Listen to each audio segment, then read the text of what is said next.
This is Emily Summerfield with Abolition News Network. It was December 1834. The steamer Uncle Sam was in Ripley, Ohio, waiting to go downstream to New Orleans. On the lower stern, there were 50 slaves tied down with chains. They had chains attached to their wrists, like they were hogs waiting to go to market.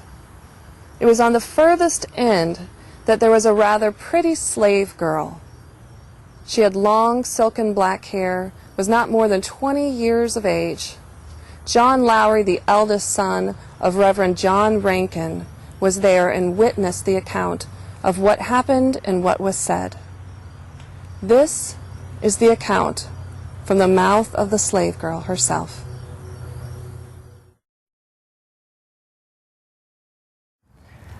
So I guess you're going to be sold down south. Yeah.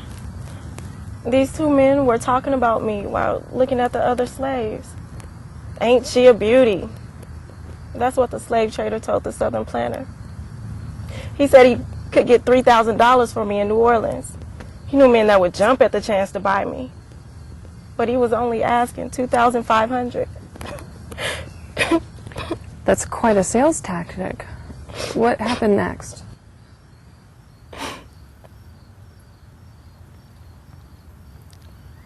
Then the nasty trader hit me on my shoulder to stop crying and take my hands away from my face.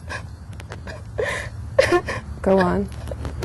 The young man offered $2,000, but the trader said no.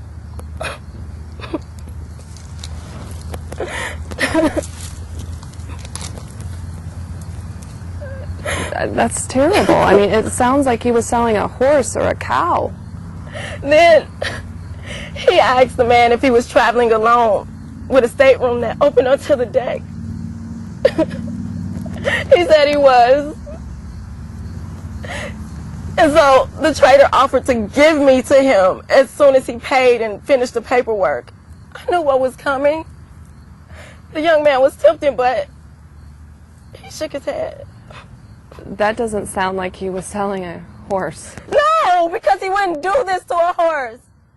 He ordered me to open the front of my dress. And like a used horse salesman, he persuaded this man to touch parts of my body. That did it. He bought me. I'm so sorry. This is just terrible. Since we're running short on time, I've got one last question to ask you. How do you feel knowing that you're going to spend the rest of your life as a slave to this man? How do I feel?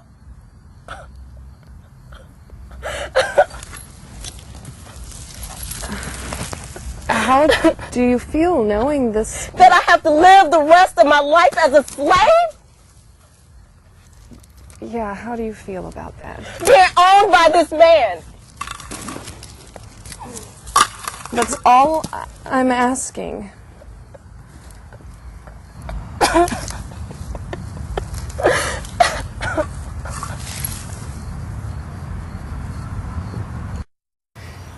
Such is the life in the slave trade business. Adam Lowry, apprentice architect, left the boat in disgust and disbelief. He abandoned his career and went on to become a charter member of the Ripley Anti-Slavery Society. He started a new apprenticeship in the Underground Railroad. This is Emily Summerfield for the Abolition News Network saying good afternoon.